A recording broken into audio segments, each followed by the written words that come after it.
Hello, my friends. I am here today with this video to talk to you about Sweetest Honey Layout 1.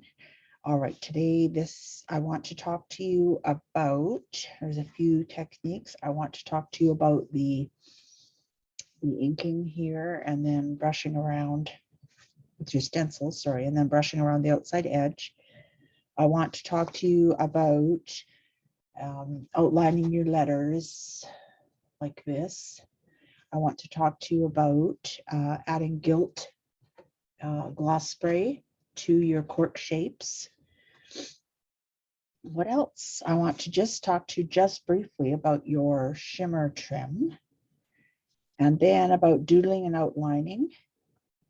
And finally, for this layout, I want to talk to you about how you can get this effect with using your shimmer trim. All right, so let's get started. First things first, you can grab your pre-cut French vanilla pieces. And of course, I don't have a big piece. I'm just going to show you on this piece. I'm going to zoom in just a little bit here. See what I'm doing. And turn the volume down on my computer so we're not interrupted. Okay, so you're going to need some sort of an inking tool. I'm going to use my brush. I have a large brush that's designed for big areas, okay, and I just label it lights. Now you can clean these when you're done, and you also can wash them, okay. You just don't want to leave them sitting in the water, all right, because the glue will melt here. So you just want to rinse them off with warm water. You can give them a bit of a rub with your thumb if you want, and then just really pat them really well on a microfiber cloth or a dish towel or whatever, and then leave them to dry this way or this way, not this way. Okay, so you're also going to need a honeycomb stencil, and whether it be the one that you ordered from me or one you already had, doesn't matter. And then you're going to need your shortbread ink pad, and then you're going to need, I'm just going to move this away, because we want to work right on our craft mat, if at all possible, or on a scrap piece of paper. I'm just going to back this up a little bit because I want you to see what I'm doing around. All right, so now you want to use some sort of sticky that's removable. So I've got some washi tape here. I've got some mint tape. Both of those will work. Masking tape, painter's tape. Also for your piece of cardstock, sticky grid works really well. And that's what I'm going to use for my cardstock, is my sticky grid. And then I'm going to decide where I want my pattern. Okay, and I think I'm going to do it that way.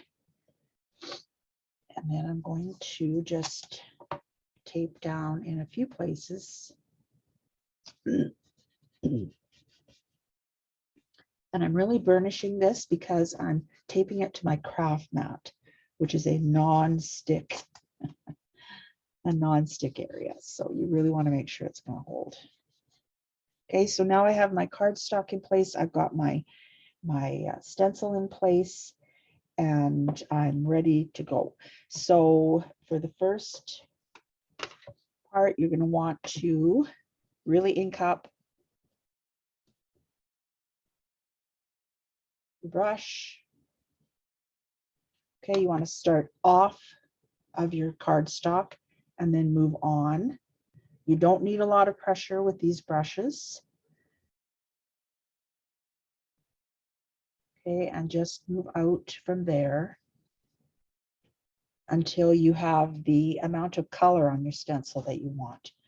Okay, you ink up again.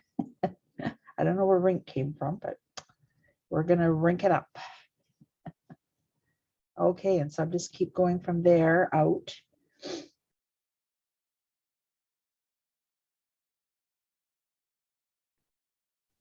Okay, and I think I want a little bit more up in this corner.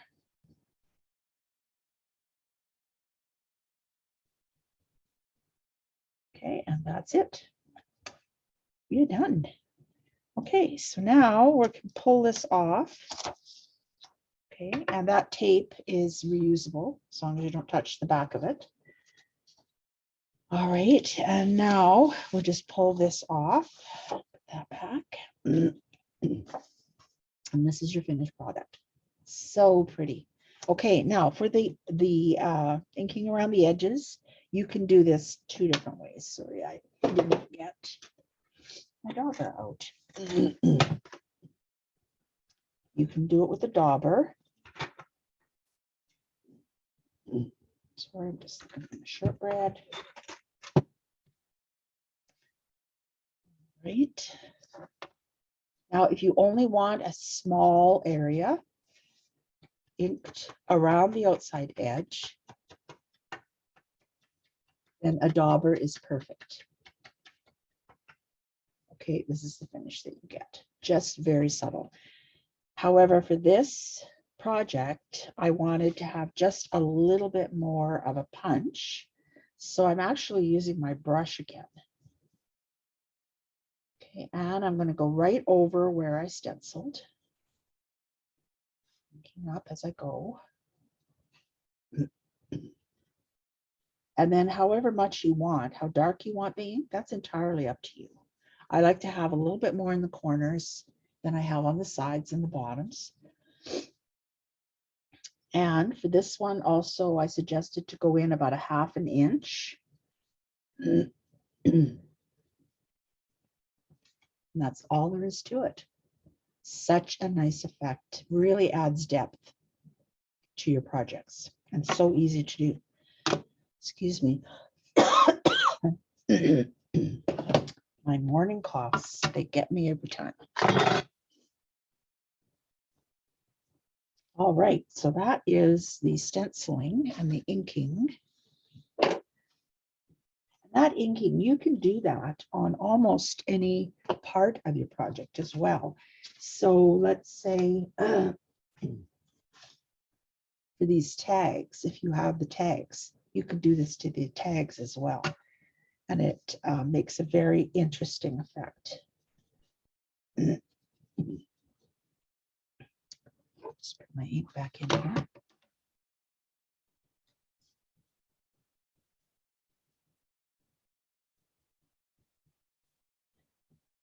Okay, you can see how nice that looks.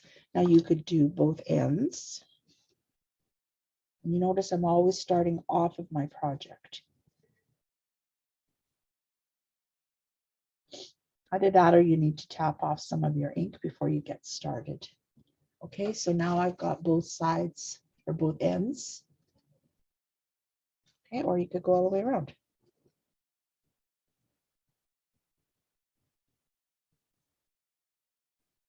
It's entirely up to you.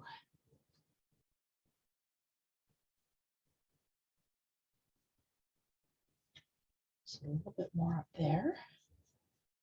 And there you have it. So pretty and so easy. Okay.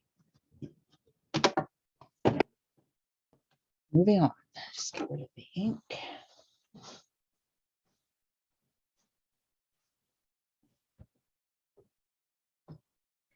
These. Bring back my craft mat. Zoom you back out. Okay, so now what do I want to talk to you about? I want to talk to you about your lettering. Okay, so I don't have any of the black letters left. So what I'm going to do is I'm going to use a gold letter because it doesn't really matter. The process is the same. And I'm going to use a black journaling pen this time. All right, so the thing I would caution you with your white gel pens is that you have 3 thicknesses. So you've got a 0.8, a 0.08, a 0.05, and then a 10. All right, and the 0.05 is your thinnest nib. Your 0.08 is your medium nib, and your 1.0 is your thickest nib. And so for doing a job like this, your 10 and 0.8 are probably a little thick. So what I would do is try it on a piece of scrap paper first to make sure that you're getting the effect that you want. So for my journaling pen, I'm going to be using the 0.03. All right. And what I like to do is just think about,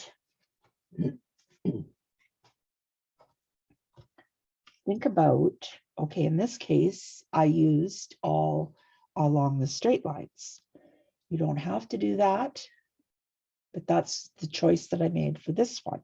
You can also choose to highlight the curved lines if you want, or just the outside edges. It doesn't really matter. So for this one, I'm going to just make sure my pen is working. Okay, and I think this time I'm going to do the curved one. So I'm just going to go and follow along. And how long you make the lines is entirely up to you. Okay, so I did that one a bit longer. And then on this one, I'll do like that. Okay, and then I think I'll do the inside on this side. Okay, and I'm just sort of following along the curve. It doesn't have to be perfect. Nobody expects it to be perfect. And then to finish it off, I just put a few little dots. You could put 2 or 3. I wouldn't put a lot, like I wouldn't fill the entire space of the line at all. All right, and then that's really all you have to do. Now you can, if you want to add a little bit more interest, you can do something like this, where I went all the way around the outside of the inside space, but that's not necessary. So you can do this on any color of cardstock or patterned paper. If you're going to do it on patterned paper, I would say that you would more likely want to use a thicker pen, like a 0.05, or even a thicker if you're using your white gel pen. Yeah, that's really all there is to it. So for this here and now, all right, I just wanted to really, because I wasn't using individual letters, I wanted to make sure that I had delineated this separation between the letters for sure. Okay, and then I just added in a few extras. And that's all there is to it. Okay. Now, doodling. I'm going to bring back this tag. Okay, so for these ones, I did 3 different methods of doodling. For the top one, I did a double doodle line. Sort of sounds weird. For this one, all I did was do the corners. Not the corners. That's the wrong word. I did all the curved edges. So similar to what I did with the letters. And then the last one, I just did dotted lines. All right, so there's many, many different ways to doodle. There also is, let's see, I'm going to pick up my thicker pen, just because, yeah, I want you to be able to see this better. Okay, so you can fill in the corners with a curved line, and then you can put a dot, and then another line, and then a dot, a line, and a dot, and a line. Okay, maybe I can come in even more here for you. There. Okay, and then another dot, and another line, just like that. So that's another option that you have. The double doodle is very simple. I just kind of do a little bit of a wavy line. Okay, can even be wavier than that. And then I go back again and I just do another line that's even a little wavier and cross back and forth over top of that line. All right, now if you want to add even a little more interest, okay, I like to curve the corners sometimes like that. And then you can do like a little half of a crosshatch like that. And then do your straight line.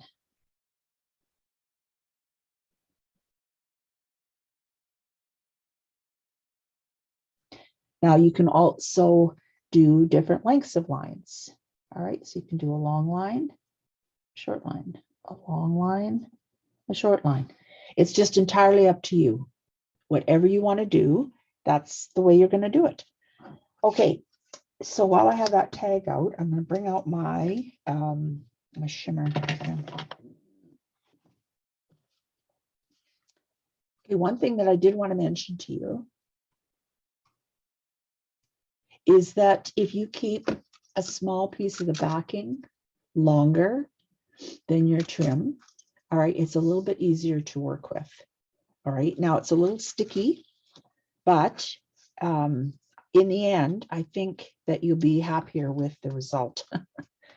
Okay, and the shimmer trim is quite sticky, so you're not going to have a problem.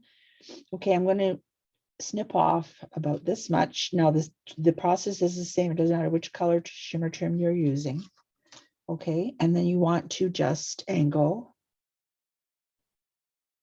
one end of each. Just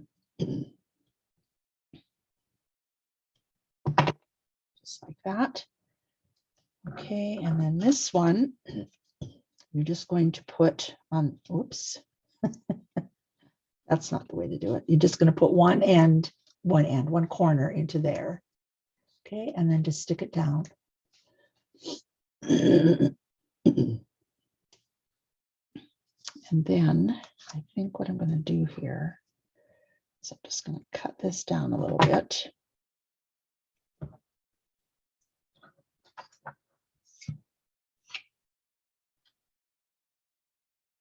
I'm going to add the other piece just right on top of that.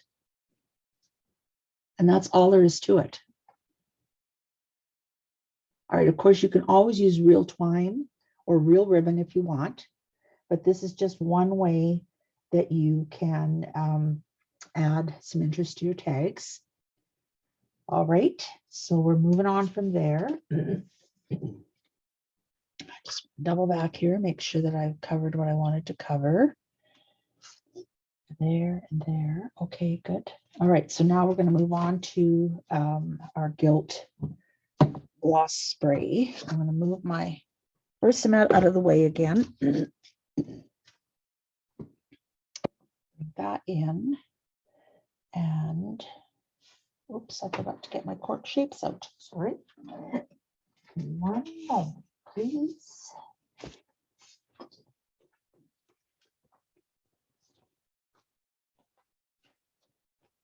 don't think I have any odd ones.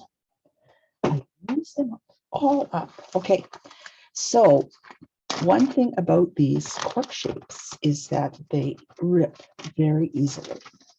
And on one of the layouts, I used this honeycomb, and I had to stack on top of it because when I was taking it off the sheet, I ripped it right there. So I had to cover that up. All right, so I'm going to pick, I'm going to pick here. I'm just going to leave it in the sheet because it works better that way. And I'm going to grab my brush. Now, there's two different ways you can do this. Now, the thing with this Gilt or the gloss spray, any of the gloss sprays, is that you need to shake it up every single time. And you want to make sure that you hear that marble moving back and forth quite vigorously, because that's what's mixing up your paint. Okay, so you've got the medium in here that carries the gilt, and then you've got the gilt. So you need to mix those together every single time you use it. All right. Oh man, I glued it shut. There. Okay, I don't really like to spray these because they're permanent. Okay, but what you can do is, I'm not very good at pouring this. I usually end up with like a really major amount on it. You don't need a major amount. Right onto my craft mat. And I'm using a dry brush. Okay, and I'm using a fairly small brush as well. And for things like this, you really want to have a good quality paintbrush. I have cheaper brushes and I seldom use them. The bristles on them, they fall out They're different lengths. They don't absorb the whatever medium you're using as well. So it's just worth it. Like really, you only have to buy them once. Once you purchase them, that's it. You have them forever if you look after them. Okay, and basically this is all you're going to do is just paint it on until you have the desired amount. Now, don't forget the first little bit that you put into this is going to soak right into the cork. So you are going to have to put it on more than once. Okay, and so I want just a little bit more, I think, because I really want this to look very, very gold, glistening gold. Okay, and then you're just going to leave that to dry. So that's in my mind, the best way to do it. Now you can put the shape on to your project and then do the painting if you want. But then you have to be very careful you don't spill any on anywhere else on your layout. So really doing it while it's still on the carrier sheet is the best way to do it in my mind.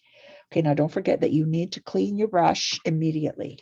Okay, and I just got a bit of water spray here that I'm using and my microfiber cloth. Now you also need to remember that because this is paint and it's permanent, that even in your microfiber cloth, it doesn't come out. All right, it's going to stay there forever. So if you wanted to use paper towel in this instance or a baby wipe, that works. But you just really need to make sure you cleaned this brush thoroughly as soon as you're finished. Okay, and then I'm just going to get rid of this. All right, so now I want to show you the other way. Now you may not be interested in doing this. However, what I did was I sacrificed one of my water brushes. But I think it's going to be worth it in the long run. So again, you still need to shake it up because the medium and the gilt part are separated into one area or from each other in one area. You can see right here how it's separated out. Just going to back this up a bit.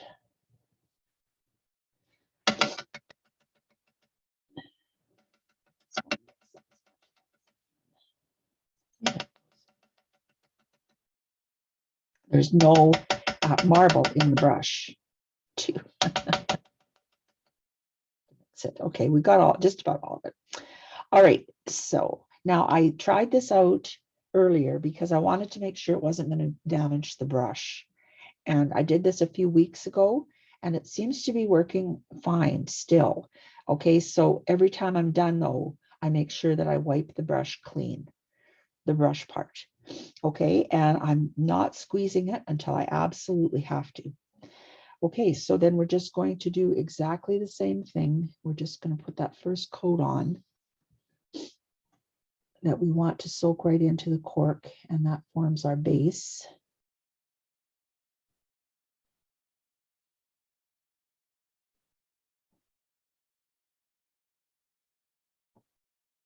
Okay, and then I'm just going to keep painting. Now you can see I'm not squeezing the bottle at all. And the paint is coming out.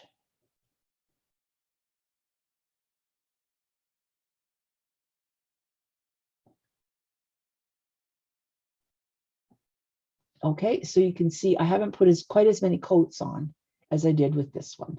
Okay, but you can see that it's working exactly the same. Now, if you are going to squeeze this, don't squeeze it over your project. Give it just a small, small squeeze. Okay, you can see it's coming out a little bit there, and then that gives you more. Okay, because this is definitely a case of less is more. All right, there we go. All right, so now I'm going to, my bottle is almost empty here. Just going to give this a good wipe.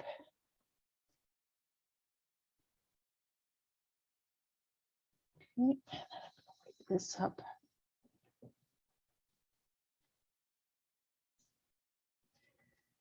All right, put the lid back on, and I am storing this sideways. Okay. All right. So that is the gloss spray. That's not a spray. Just gonna put these things away. Clean that already. Okay, so I'm just going to move my cork shapes out of here and back and look. Okay, oh yeah, I just remembered one thing that I wanted to talk to you about in addition to all of that other stuff is your sequins. Okay, so for this, I'm using my pickup tool. Okay, you can also use a pair of fine tweezers. Okay, now what I like to do is keep these in one of my craft jars. I've got quite a few different colors of the loose gem or loose sequins, and I have a separate craft jar for each of them.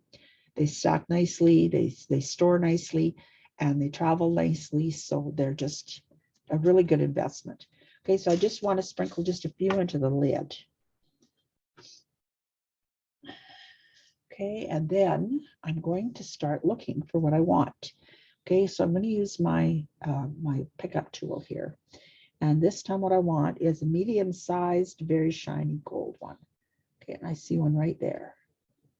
Okay, so I'm just going to pick that up, and quite often you get more than one. I'm just going to separate those. I'm just going to set that to the side, and I'm going to grab a glue dot. Yeah, stupid little bugs, even in the winter. All right, so I'm going to put my glue dot down where I want it, which is right there. Okay, and then I'm going to pick up my sequin again, and I'm just going to push it down onto, gently push it down onto the sequin or onto the glue dot. Okay, it's so easy to do it that way. All right, so glue dot onto your project where you want it, and then put your sequin on. Okay, and if you put it just a few in the lid, it's a lot easier to pick out what you want. Okay, all right, so I think that is it. Let me just double check here.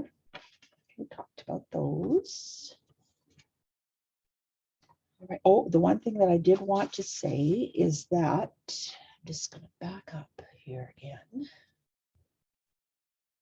Okay, so this is a Cricut cut, and this is a Cricut cut. And that is all on that page. And then these three tags are also Cricut cuts. Okay, just so you know, in case you did not order the bundle. All right, that is it for layout one. If you have any questions, please just leave them in the comments or text me or email me, you know where I am, and we'll be talking to you soon.